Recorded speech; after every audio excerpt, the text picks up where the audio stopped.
मेरे प्यारे देशवासियों, नमस्कार। सर्दी का मौसम अब जाने को है। बसंत के मौसम ने हम सबके जीवन में दस्तक दे दी है। पतझड़ के बाद पेड़ों में नए पत्ते आने लगते हैं, फूल खिलते हैं, बाग बगीचे हरे भरे हो जाते हैं, पक्षियों का कलरव मन को भाने लगता है।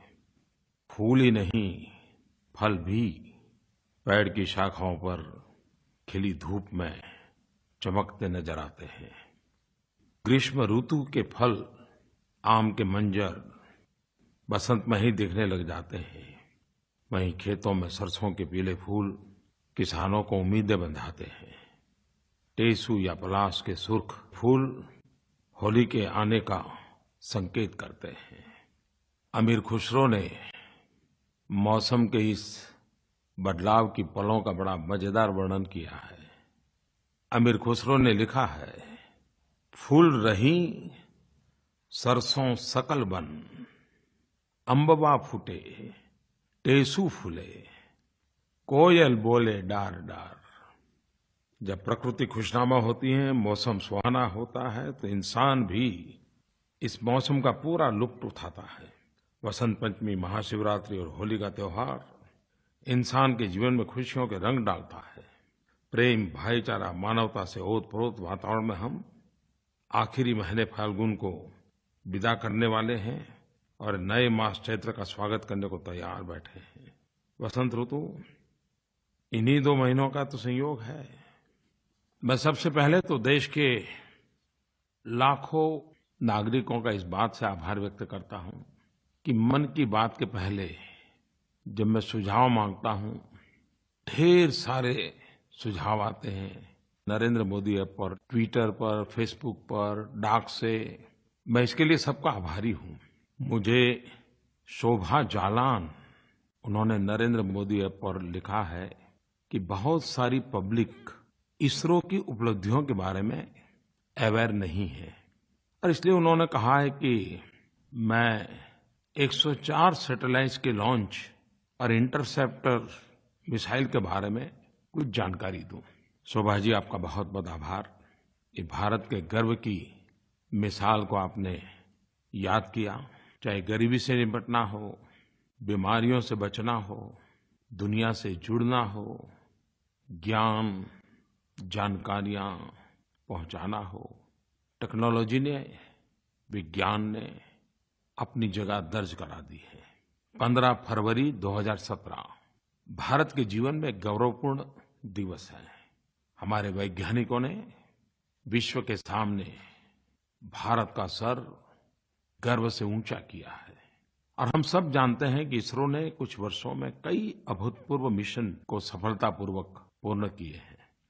मंगल ग्रह पर मार्स मिशन, मंगलयान भेजने की कामयाबी के बाद अभी पिछले दिनों इसरो ने अंतरिक्ष के क्षेत्र में एक विश्व रिकॉर्ड बनाया। इसरो ने मेगा मिशन के जरिए एक साथ विभिन्न देशों, जिसमें America, Israel, Kazakhstan, Netherland, Switzerland, UAE और भारत भी, 104 सैटेलाइट्स अंतरिक्ष में सफलतापूर्वक लॉन्च किए।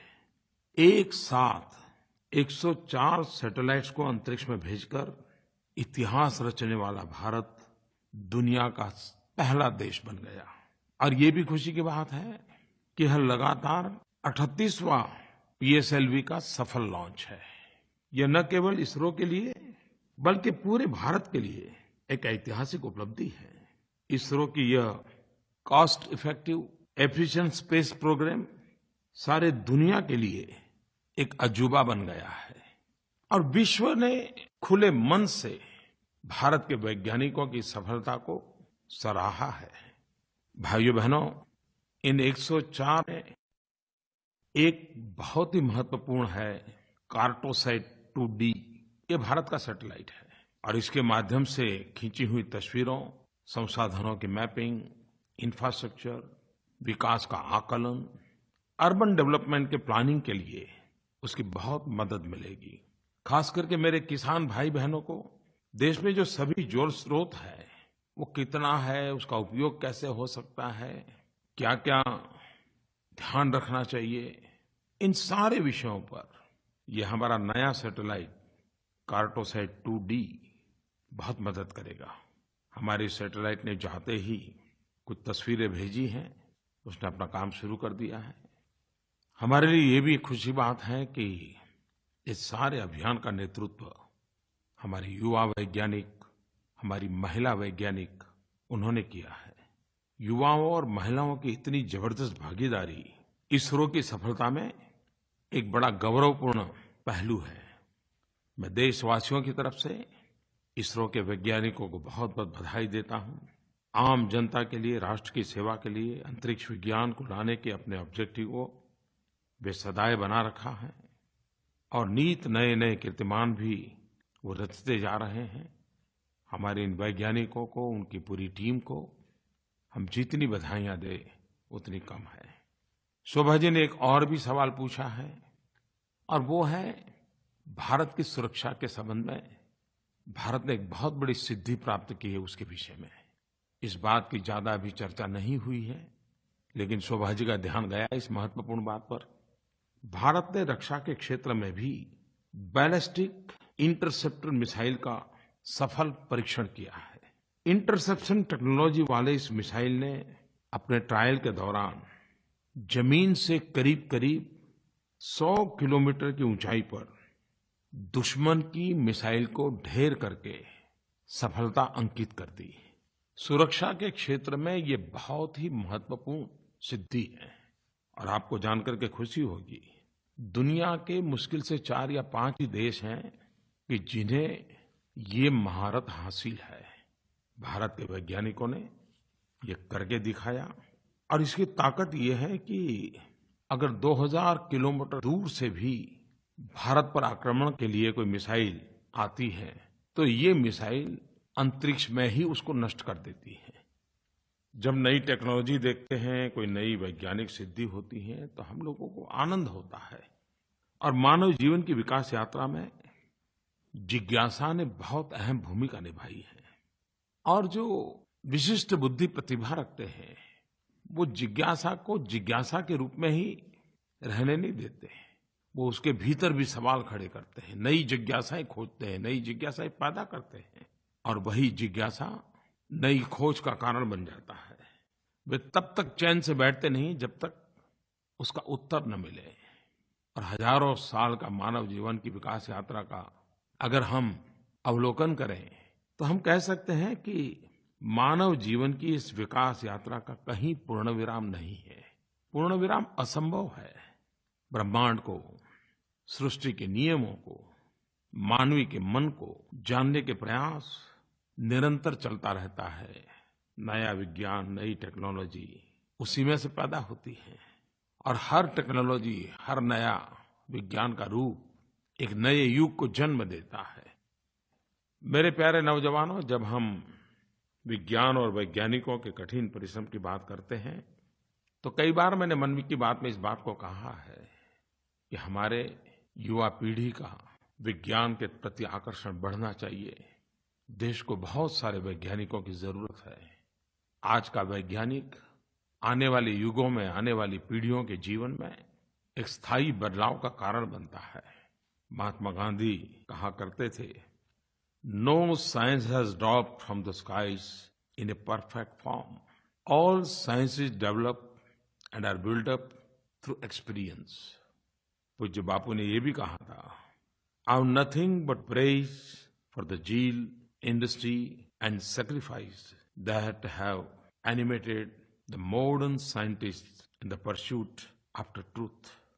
विज्ञान जब जन सामान्य की आवश्यकताओं को ध्यान में रख करके उन सिद्धांतों का सहज उपयोग कैसे हो, उसके लिए माध्यम क्या हो, टेक्नोलॉजी कौन सी हो, क्योंकि सामान्य मानवी के लिए तो वही सबसे बड़ा महत्वपूर्ण योगदान माना जाता है। पिछले दिनों नीति आयोग एवं भारत के विदेश मंत्रालय ने 14वें प्रवासी भारतीय दिवस के समय एक बड़ी यूनिक प्रकार की कॉम्पिटिशन की योजना की थी। समाज उपयोगी इनोवेशन को इनवाइट किया गया।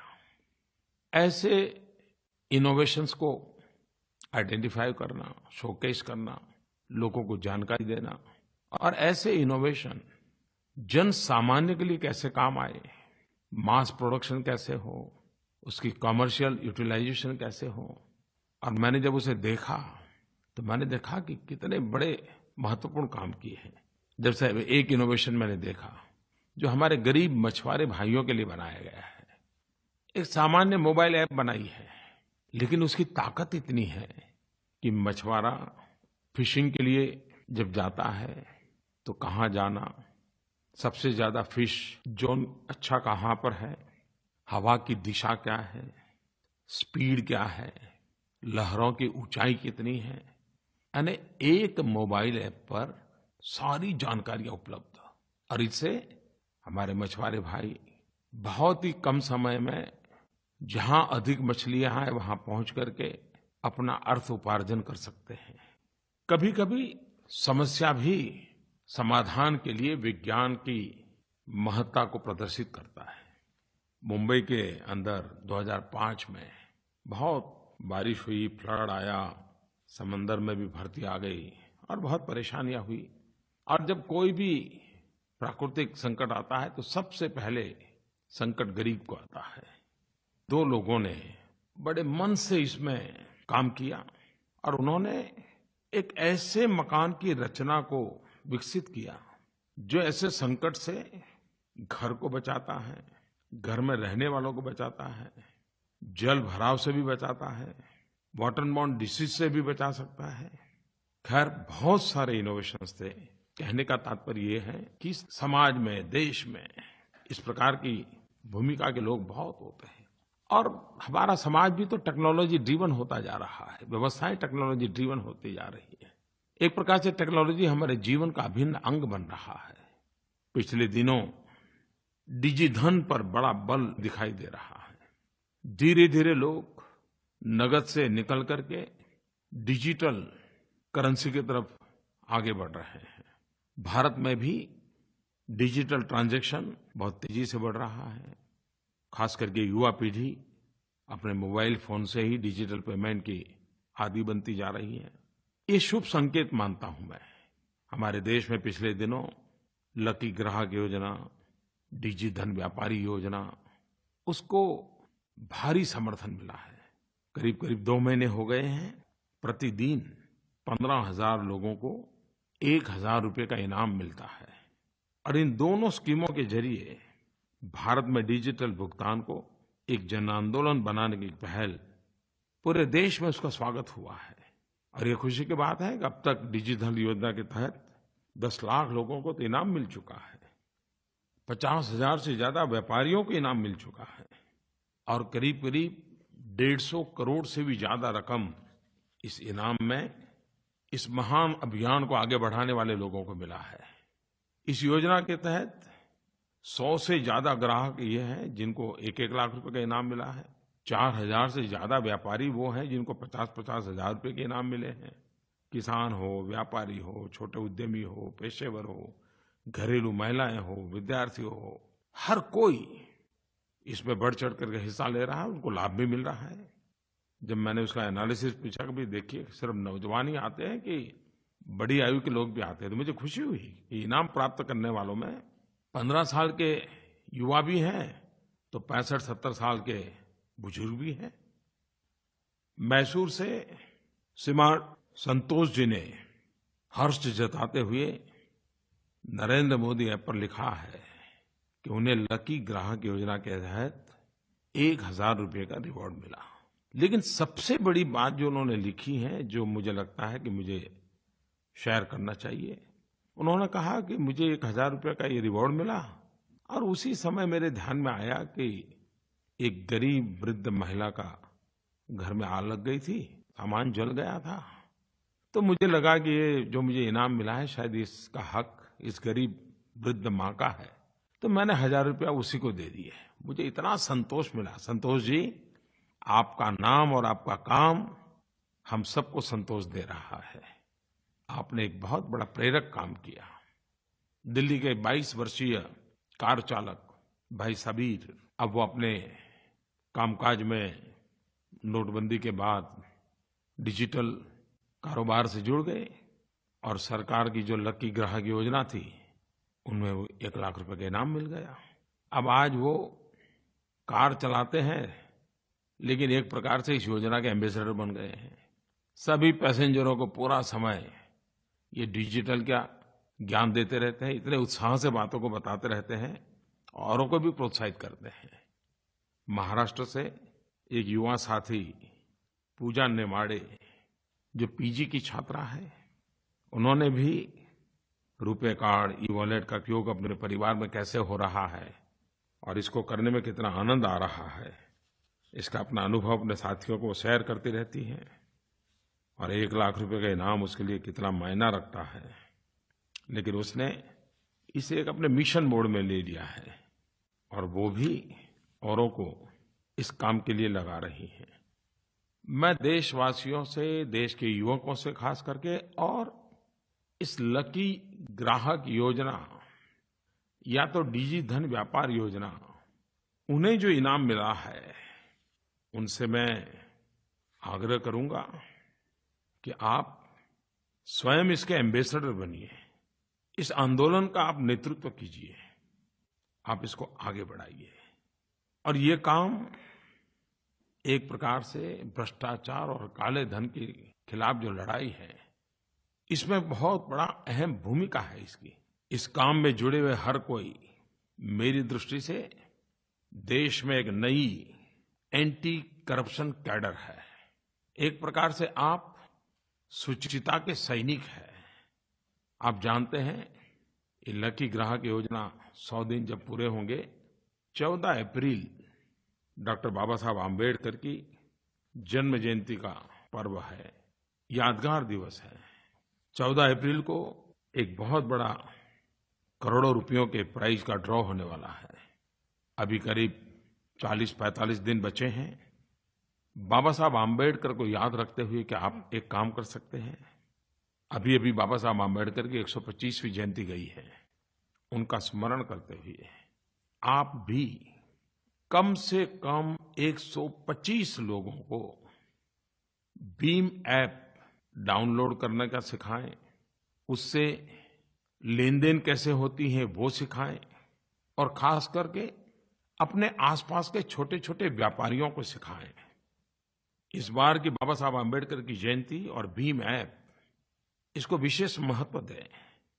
और इसलिए मैं कहना चाहूँगा, डॉक्टर बाबा साहब ने रखी नींव को हमें मजबूत बनाना है। घर-घर जाकर, सबको जोड़कर 125 करोड़ हाथों तक भीम ऐप पहुँचाना है।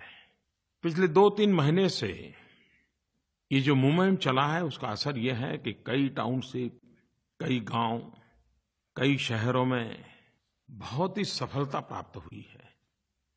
मेरे प्यारे देशवासियों, हमारे देश की अर्थव्यवस्था के मूल में कृषि का बहुत बड़ा योगदान है। गांव की आर्थिक ताकत देश की आर्थिक गति को ताकत देती है। मैं आज एक बहुत खुशी की बात आपको कहना चाहता हूं। हमारे किसान भाइयों बहनों ने कड़ी मेहनत करके अन्न के भंडार भर दिए हैं। हमारे देश में किसानों के परिश्रम से इस वर्ष रिकॉर्ड अन्न उत्पादन हुआ है। सारे संकेत यही कह रहे हैं कि हमारे पुराने सारे रिकॉर्ड तोड़ दिए हैं। खेतों में इस बार फसल ऐसी लहराई है, हर रोज लगने लगा जैसे पोंगल और बैसाखी आज ही मनाई है। इस वर्ष देश में लगभग 2700 लाख टन से भी ज्यादा खाद्यान्न का उत्पादन हुआ है। हमारे किसानों के नाम जो आखिरी रिकॉर्ड अंकित हुआ था, उससे भी ये 8% ज्यादा है। तो ये अपने आप में अभूतपूर्व सिद्धि है। मैं विशेष रूप से देश के किसानों का धन्यवाद करना चाहता हूँ। किसानों का धन्यवाद इसलिए भी करना चाहता हूँ कि वे परंपरागत फसलों के साथ-साथ देश के गरीब को ध्यान में रखते हुए अलगअलग दालों की भी खेती करें, क्योंकि दाल से ही सबसे ज्यादा प्रोटीन गरीब को प्राप्त होता है। मुझे खुशी है कि मेरे देश के किसानों ने गरीबों की आवाज सुनी और करीब-करीब 290 लाख हेक्टेयर धरती पे भिन्न-भिन्न दालों की खेती की। ये सिर्फ दाल का उत्पादन नहीं है, किसानों के द्वारा हुई मेरे देश के गरीबों की सबसे बड़ी सेवा है। मेरी एक प्रार्थना को, मेरी एक विनती को मेरे देश के किसानों ने जिस प्रकार से सर आँखों पर बिठा करके मेहनत की और दालों का रिकॉर्ड उत्पादन किया, इसके लिए मेरे किसान भाई-बहन विशेष धन्यवाद के अधिकारी हैं। मेरे प्यारे देशवासियों, ये हमारे देश में सरकार के द्वारा, समाज के द्वारा, संस्थाओं के द्वारा, संगठनों के द्वारा, हर किसी के द्वारा स्वच्छता के दिशा में कुछ न कुछ चलता ही रहता है।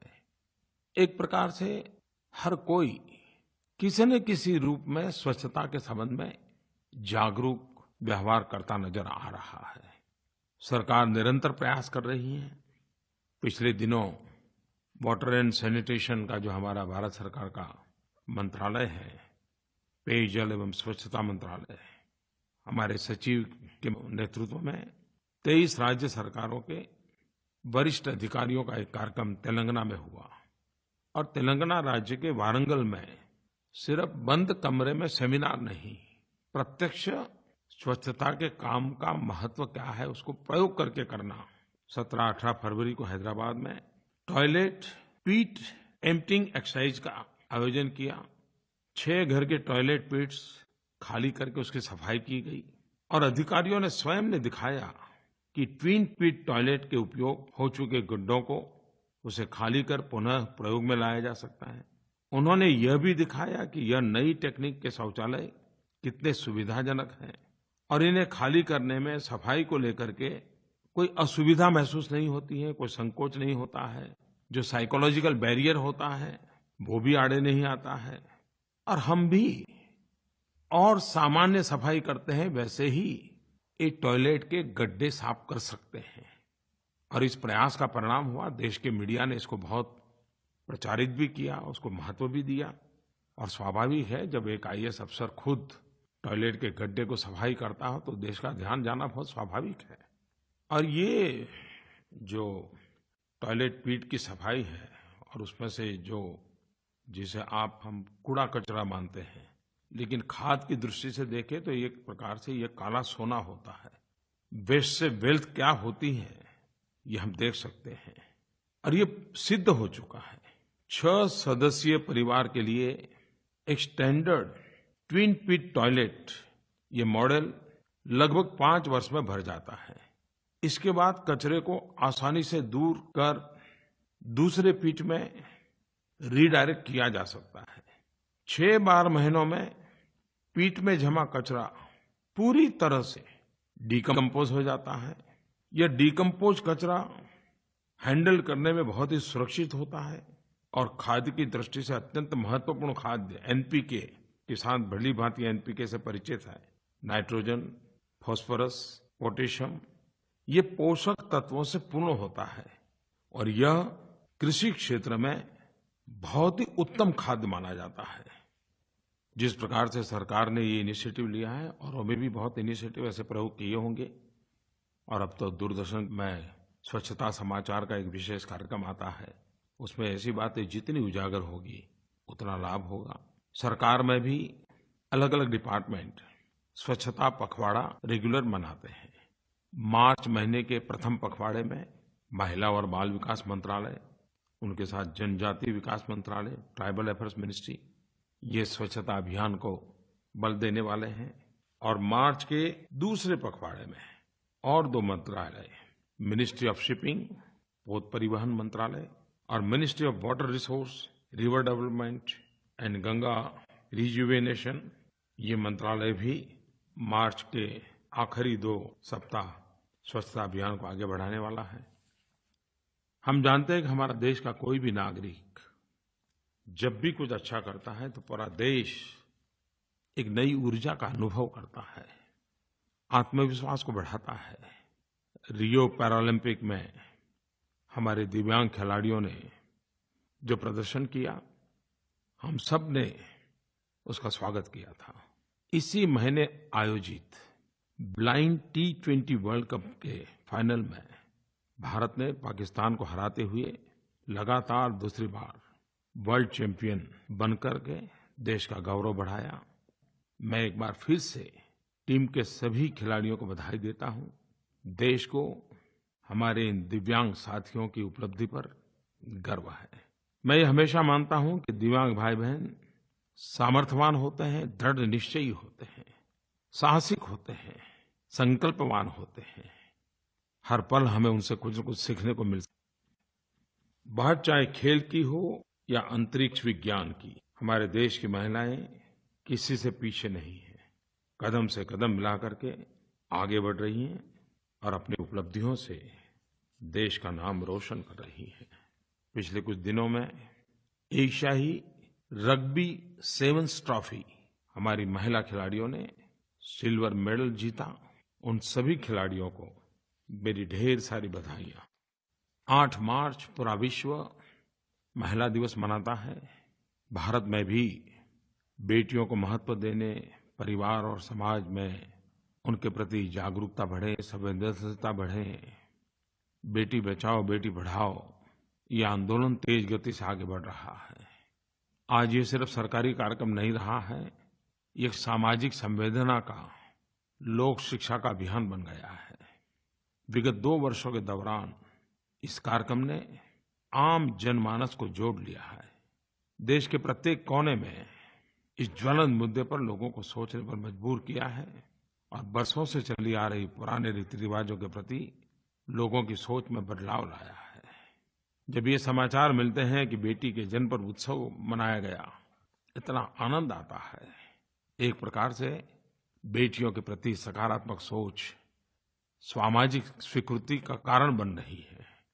मैंने सुना है कि तमिलनाडु राज्य के कुड्डलोर जिले ने एक विशेष अभियान के तहत बाल विवाह पर रोक लगाई। अब तक करीब 175 से ज्यादा बाल विवाह रोके जा चुके हैं।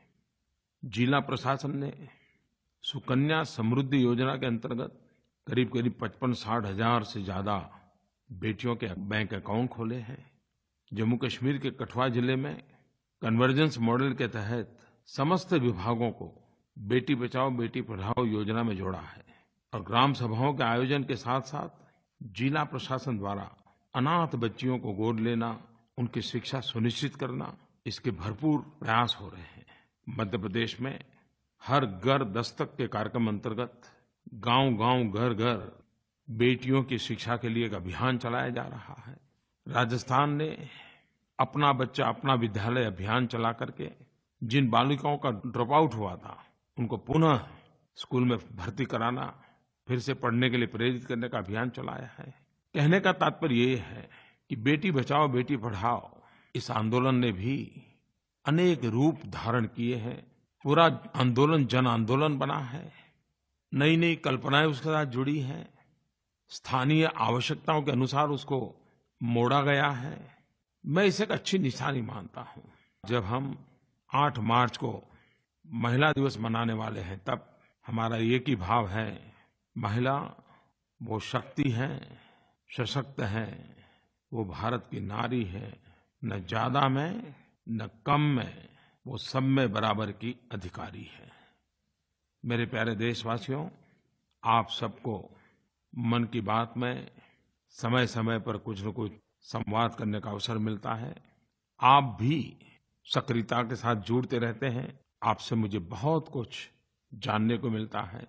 धरती पर क्या चल रहा है, गांव गरीब के मन में क्या चल रहा है, वो मुझ तक पहुंचता है। आपके योगदान के लिए मैं आपका बहुत आभारी हूँ। बहुत-बहुत धन्यवाद।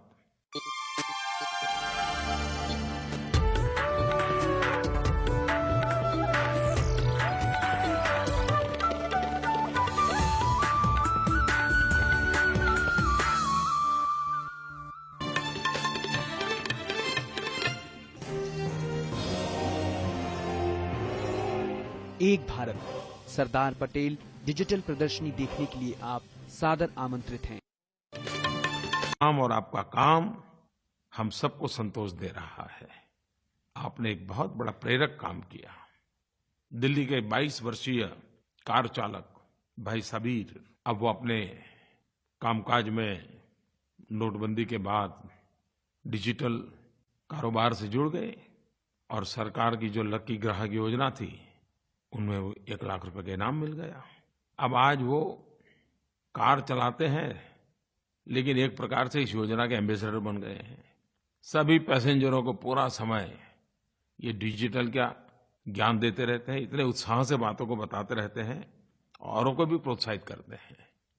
महाराष्ट्र से एक युवा साथी पूजा नेमाड़े, जो पीजी की छात्रा है, उन्होंने भी रुपे कार्ड, ई-वॉलेट का उपयोग अपने परिवार में कैसे हो रहा है और इसको करने में कितना आनंद आ रहा है, इसका अपना अनुभव अपने साथियों को शेयर करती रहती हैं। और 1 लाख रुपए का इनाम उसके लिए कितना मायना रखता है, लेकिन उसने इसे एक अपने मिशन मोड में ले लिया है और वो भी औरों को इस काम के लिए लगा रही हैं। मैं देशवासियों से, देश के युवकों से खास करके, और इस लकी ग्राहक योजना या तो डिजी धन व्यापार योजना, उन्हें जो इनाम मिला है, उनसे मैं आग्रह करूंगा कि आप स्वयं इसके एम्बेसडर बनिए, इस आंदोलन का आप नेतृत्व कीजिए, आप इसको आगे बढ़ाइए। और ये काम एक प्रकार से भ्रष्टाचार और काले धन के खिलाफ जो लड़ाई है, इसमें बहुत बड़ा अहम भूमिका है इसकी। इस काम में जुड़े हुए हर कोई, मेरी दृष्टि से देश में एक नई एंटी करप्शन कैडर है। एक प्रकार से आप शुचिता के सैनिक हैं। आप जानते हैं, ये लकी ग्राहक योजना 100 दिन जब पूरे होंगे, 14 अप्रैल डॉक्टर बाबा साहब आम्बेडकर की जन्म जयंती का पर्व है, यादगार दिवस है। 14 अप्रैल को एक बहुत बड़ा करोड़ों रुपयों के प्राइज का ड्रॉ होने वाला है। अभी करीब 40-45 दिन बचे हैं। बाबा साहब आम्बेडकर को याद रखते हुए क्या आप एक काम कर सकते हैं? अभी बाबा साहब आम्बेडकर की 125वीं जयंती गई है। उनका स्मरण करते हुए आप भी कम से कम 125 लोगों को भीम ऐप डाउनलोड करने का सिखाएं, उससे लेन-देन कैसे होती है वो सिखाएं, और खास करके अपने आसपास के छोटे-छोटे व्यापारियों को सिखाएं। इस बार की बाबा साहब आम्बेडकर की जयंती और भीम ऐप, इसको विशेष महत्व दें।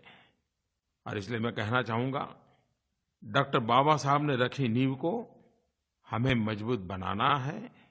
घर-घर जाकर, सबको जोड़कर 125 करोड़ हाथों तक भीम ऐप पहुँचाना है। पिछले 2-3 महीने से ये जो मूवमेंट चला है, उसका असर ये है कि कई टाउनशिप, कई गांव, कई शहरों में बहुत ही सफलता प्राप्त हुई है। मेरे प्यारे देशवासियों, हमारे देश की अर्थव्यवस्था के मूल में कृषि का बहुत बड़ा योगदान है। गांव की आर्थिक ताकत, देश की, और इससे हमारे मछुआरे भाई बहुत ही कम समय में जहां अधिक मछलियां हैं, वहां पहुंच करके अपना अर्थ उपार्जन कर सकते हैं। कभी-कभी समस्या भी समाधान के लिए विज्ञान की महत्ता को प्रदर्शित करता है। मुंबई के अंदर 2005 में बहुत बारिश हुई, फ्लड आया, समंदर में भी भरती आ गई और बहुत परेशानियां हुई। और जब कोई भी प्राकृतिक संकट आता है तो सबसे पहले संकट गरीब को आता है। 2 लोगों ने बड़े मन से इसमें काम किया और उन्होंने एक ऐसे मकान की रचना को विकसित किया जो ऐसे संकट से घर को बचाता है, घर में रहने वालों को बचाता है, जल भराव से भी बचाता है, वाटरबॉर्न डिसीज से भी बचा सकता है। खैर, बहुत सारे इनोवेशंस थे। कहने का तात्पर्य ये है कि समाज में, देश में इस प्रकार की भूमिका के लोग बहुत होते हैं। और हमारा समाज भी तो टेक्नोलॉजी ड्रिवन होता जा रहा है, व्यवस्थाएं टेक्नोलॉजी ड्रिवन होती जा रही है। एक प्रकार से टेक्नोलॉजी हमारे जीवन का अभिन्न अंग बन रहा है। पिछले दिनों डिजिधन पर बड़ा बल दिखाई दे रहा है। धीरे-धीरे लोग नकद से निकल करके डिजिटल करेंसी की तरफ आगे बढ़ रहे हैं। भारत में भी डिजिटल ट्रांजैक्शन बहुत तेज़ी से बढ़ रहा है। ख़ास करके युवा पीढ़ी अपने मोबाइल फ़ोन से ही डिजिटल पेमेंट की आदी बनती जा रही है। ये शुभ संकेत मानता हूँ मैं। हमारे देश में पिछले दिनों लकी ग्राहक योजना, डिजिधन व्यापारी योजना, उसको भारी समर्थन मिला है। करीब-करीब 2 महीने हो गए हैं। प्रतिदिन 15,000 लोगों को 1,000 रुपये का इनाम मिलता है। और इन दोनों स्कीमों के ज़रिए भारत में डिजिटल भुगतान को एक जन आंदोलन बनाने की पहल पूरे देश में उसका स्वागत हुआ है। और ये खुशी की बात है कि अब तक डिजिधन योजना के तहत 10 लाख लोगों को तो इनाम मिल चुका है। 50,000 से ज़्यादा व्यापारियों को इनाम मिल चुका है। और करीब-करीब 150 करोड़ से भी ज़्यादा रकम इस इनाम में इस महान अभियान को आगे बढ़ाने वाले लोगों को मिला है। इस योजना के तहत 100 से ज़्यादा ग्राहक ये हैं जिनको 1-1 लाख रुपए का इनाम मिला है। 4,000 से ज़्यादा व्यापारी वो हैं जिनको 50-50 हज़ार रुपये के इनाम मिले हैं। किसान हो, व्यापारी हो, छोटे उद्यमी हो, पेशेवर हो, घरेलू महिलाएं हो, विद्यार्थी हो, हर कोई इसमें बढ़-चढ़ करके हिस्सा ले रहा है, उनको लाभ भी मिल रहा है। जब मैंने उसका एनालिसिस पूछा कि भाई देखिए सिर्फ नौजवान ही आते हैं कि बड़ी आयु के लोग भी आते हैं, तो मुझे खुशी हुई कि इनाम प्राप्त करने वालों में 15 साल के युवा भी हैं तो 65-70 साल के बुजुर्ग भी हैं। मैसूर से श्रीमान संतोष जी ने हर्ष जताते हुए नरेंद्र मोदी ऐप पर लिखा है कि उन्हें लकी ग्राहक योजना के तहत 1,000 रुपये का रिवॉर्ड मिला। लेकिन सबसे बड़ी बात जो उन्होंने लिखी है, जो मुझे लगता है कि मुझे शेयर करना चाहिए, उन्होंने कहा कि मुझे 1,000 रुपये का ये रिवॉर्ड मिला और उसी समय मेरे ध्यान में आया कि एक गरीब वृद्ध महिला का घर में आग लग गई थी, सामान जल गया था। तो मुझे लगा कि ये जो मुझे इनाम मिला है शायद इसका हक इस गरीब वृद्ध माँ का है, तो मैंने 1,000 रुपया उसी को दे दिए। मुझे इतना संतोष मिला। संतोष जी, आपका नारद का सर गर्व से ऊंचा किया है। और हम सब जानते हैं कि इसरो ने कुछ वर्षों में कई अभूतपूर्व मिशन को सफलतापूर्वक पूर्ण किए हैं। मंगल ग्रह पर मार्स मिशन, मंगलयान भेजने की कामयाबी के बाद अभी पिछले दिनों इसरो ने अंतरिक्ष के क्षेत्र में एक विश्व रिकॉर्ड बनाया। इसरो ने मेगा मिशन के जरिए एक साथ विभिन्न देशों, जिसमें America, Israel, Kazakhstan, Netherland, Switzerland, UAE और भारत भी, 104 सैटेलाइट्स अंतरिक्ष में सफलतापूर्वक लॉन्च किए। एक साथ 104 सैटेलाइट्स को अंतरिक्ष में भेजकर इतिहास रचने वाला भारत दुनिया का पहला देश बन गया। और ये भी खुशी की बात है कि यह लगातार 38वां पीएसएलवी का सफल लॉन्च है। यह न केवल इसरो के लिए बल्कि पूरे भारत के लिए एक ऐतिहासिक उपलब्धि है। इसरो की यह cost effective efficient space programme सारे दुनिया के लिए एक अजूबा बन गया है और विश्व ने खुले मन से भारत के वैज्ञानिकों की सफलता को सराहा है। भाइयों-बहनों, इन 104 में एक बहुत ही महत्वपूर्ण है कार्टोसैट 2D। ये भारत का सैटेलाइट है और इसके माध्यम से खींची हुई तस्वीरों, संसाधनों की मैपिंग, इंफ्रास्ट्रक्चर, विकास का आकलन, अर्बन डेवलपमेंट के प्लानिंग के लिए उसकी बहुत मदद मिलेगी। खास करके मेरे किसान भाई बहनों को देश में जो सभी जल स्रोत है वो कितना है, उसका उपयोग कैसे हो सकता है, क्या-क्या ध्यान रखना चाहिए, इन सारे विषयों पर ये हमारा नया सैटेलाइट कार्टोसैट 2D बहुत मदद करेगा। हमारे सैटेलाइट ने जाते ही कुछ तस्वीरें भेजी हैं, उसने अपना काम शुरू कर दिया है। हमारे लिए ये भी एक खुशी बात है कि इस सारे अभियान का नेतृत्व हमारे युवा वैज्ञानिक, हमारी महिला वैज्ञानिक, उन्होंने किया है। युवाओं और महिलाओं की इतनी ज़बरदस्त भागीदारी इसरो की सफलता में एक बड़ा गौरवपूर्ण पहलू है। मैं देशवासियों की तरफ से इसरो के वैज्ञानिकों को बहुत-बहुत बधाई देता हूँ। आम जनता के लिए, राष्ट्र की सेवा के लिए अंतरिक्ष विज्ञान को लाने के अपने ऑब्जेक्टिव को वे सदैव बना रखा है और नित नए-नए कीर्तिमान भी वो रचते जा रहे हैं। हमारे इन वैज्ञानिकों को, उनकी पूरी टीम को हम जितनी बधाइयाँ दें, उतनी कम है। शोभा जी ने एक और भी सवाल पूछा है और वो है भारत की सुरक्षा के संबंध में। भारत ने एक बहुत बड़ी सिद्धि प्राप्त की है उसके विषय में। इस बात की ज़्यादा अभी चर्चा नहीं हुई है, लेकिन शोभा जी का ध्यान गया इस महत्वपूर्ण बात पर। भारत ने रक्षा के क्षेत्र में भी बैलिस्टिक इंटरसेप्टर मिसाइल का सफल परीक्षण किया है। इंटरसेप्शन टेक्नोलॉजी वाले इस मिसाइल ने अपने ट्रायल के दौरान जमीन से करीब-करीब 100 किलोमीटर की ऊंचाई पर दुश्मन की मिसाइल को ढेर करके सफलता अंकित कर दी। सुरक्षा के क्षेत्र में ये बहुत ही महत्वपूर्ण सिद्धि है और आपको जानकर के खुशी होगी, दुनिया के मुश्किल से 4 या 5 ही देश हैं कि जिन्हें ये महारत हासिल है। भारत के वैज्ञानिकों ने ये करके दिखाया और इसकी ताकत ये है कि अगर 2000 किलोमीटर दूर से भी भारत पर आक्रमण के लिए कोई मिसाइल आती है तो ये मिसाइल अंतरिक्ष में ही उसको नष्ट कर देती है। जब नई टेक्नोलॉजी देखते हैं, कोई नई वैज्ञानिक सिद्धि होती है तो हम लोगों को आनंद होता है। और मानव जीवन की विकास यात्रा में जिज्ञासा ने बहुत अहम भूमिका निभाई है और जो विशिष्ट बुद्धि प्रतिभा रखते हैं वो जिज्ञासा को जिज्ञासा के रूप में ही रहने नहीं देते हैं। वो उसके भीतर भी सवाल खड़े करते हैं, नई जिज्ञासाएं खोजते हैं, नई जिज्ञासाएं पैदा करते हैं और वही जिज्ञासा नई खोज का कारण बन जाता है। वे तब तक चैन से बैठते नहीं जब तक उसका उत्तर न मिले।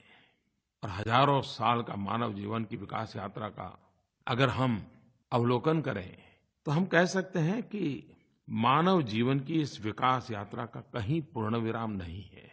पूर्ण विराम असंभव है। ब्रह्मांड को, सृष्टि के नियमों को, मानवी के मन को जानने के प्रयास निरंतर चलता रहता है। नया विज्ञान, नई टेक्नोलॉजी उसी में से पैदा होती है और हर टेक्नोलॉजी, हर नया विज्ञान का रूप एक नए युग को जन्म देता है। मेरे प्यारे नौजवानों, जब हम विज्ञान और वैज्ञानिकों के कठिन परिश्रम की बात करते हैं तो कई बार मैंने मन की बात में इस बात को कहा है कि हमारे युवा पीढ़ी का विज्ञान के प्रति आकर्षण बढ़ना चाहिए। देश को बहुत सारे वैज्ञानिकों की जरूरत है। आज का वैज्ञानिक आने वाले युगों में, आने वाली पीढ़ियों के जीवन में एक स्थायी बदलाव का कारण बनता है। महात्मा गांधी कहा करते थे, No science has dropped from the skies in a perfect form. All sciences develop and are built up through experience. पूज्य बापू ने ये भी कहा था, I have nothing but praise for the zeal, industry and sacrifice that have animated the modern scientists in the pursuit after truth. विज्ञान जब जन सामान्य की आवश्यकताओं को ध्यान में रख करके उन सिद्धांतों का सहज उपयोग कैसे हो, उसके लिए माध्यम क्या हो, टेक्नोलॉजी कौन सी हो, क्योंकि सामान्य मानवी के लिए तो वही सबसे बड़ा महत्वपूर्ण योगदान माना जाता है। पिछले दिनों नीति आयोग एवं भारत के विदेश मंत्रालय ने 14वें प्रवासी भारतीय दिवस के समय एक बड़ी यूनिक प्रकार की कंपटीशन की योजना की थी। समाज उपयोगी इनोवेशन को इनवाइट किया गया। ऐसे इनोवेशंस को आइडेंटिफाई करना, शोकेस करना, लोगों को जानकारी देना और ऐसे इनोवेशन जन सामान्य के लिए कैसे काम आए, मास प्रोडक्शन कैसे हो, उसकी कमर्शियल यूटिलाइजेशन कैसे हो। और मैंने जब उसे देखा तो मैंने देखा कि कितने बड़े महत्वपूर्ण काम किए हैं। जैसे एक इनोवेशन मैंने देखा, जो हमारे गरीब मछुआरे भाइयों के लिए बनाया गया है। एक सामान्य मोबाइल ऐप बनाई है, लेकिन उसकी ताकत इतनी है कि मछुआरा फिशिंग के लिए जब जाता है तो कहाँ जाना, सबसे ज़्यादा फिश ज़ोन अच्छा कहाँ पर है, हवा की दिशा क्या है, स्पीड क्या है, लहरों की ऊंचाई कितनी है, यानी एक मोबाइल ऐप पर सारी जानकारियाँ उपलब्ध।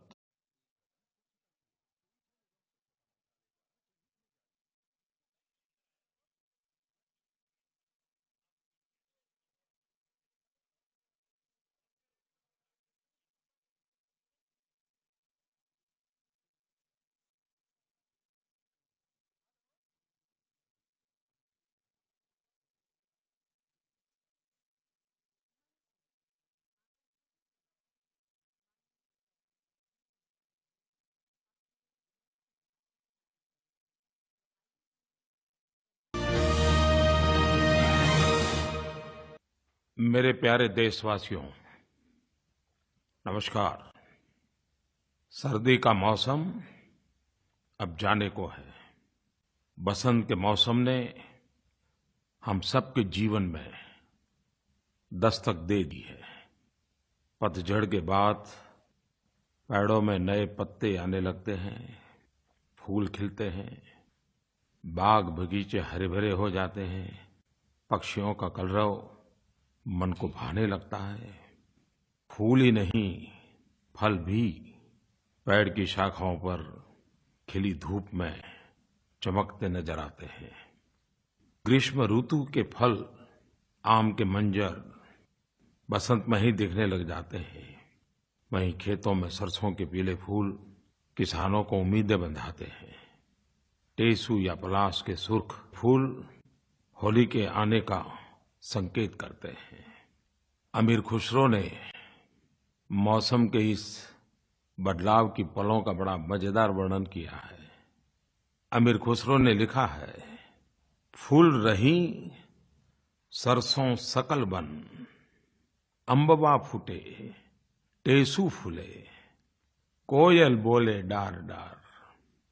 जब प्रकृति खुशनुमा होती है, मौसम सुहाना होता है, तो इंसान भी इस मौसम का पूरा लुत्फ उठाता है। वसंत पंचमी, महाशिवरात्रि और होली का त्योहार इंसान के जीवन में खुशियों के रंग डालता है। प्रेम, भाईचारा, मानवता से ओतप्रोत वातावरण में हम आखिरी महीने फाल्गुन को विदा करने वाले हैं और नए मास चैत्र का स्वागत करने को तैयार बैठे हैं। वसंत ऋतु इन्हीं 2 महीनों का तो संयोग है।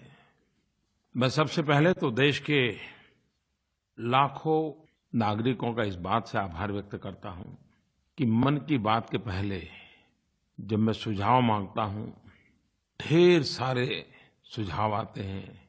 नरेंद्र मोदी ऐप पर, ट्विटर पर, फेसबुक पर, डाक से। मैं इसके लिए सबका आभारी हूं। मुझे शोभा जालान, उन्होंने नरेंद्र मोदी ऐप पर लिखा है कि बहुत सारी पब्लिक इसरो की उपलब्धियों के बारे में अवेयर नहीं है, और इसलिए उन्होंने कहा है कि मैं 104 सैटेलाइट्स के लॉन्च और इंटरसेप्टर मिसाइल के बारे में कुछ जानकारी दूं। शोभा जी, आपका बहुत-बहुत आभार। ये भारत के गर्व की मिसाल को आपने याद किया। चाहे गरीबी से निपटना हो, बीमारियों से बचना हो, दुनिया से जुड़ना हो, ज्ञान, जानकारियां पहुंचाना हो, टेक्नोलॉजी ने, विज्ञान ने अपनी जगह दर्ज करा दी है। 15 फरवरी 2017 भारत के जीवन में गौरवपूर्ण दिवस है। हमारे वैज्ञानिकों ने विश्व के सामने भारत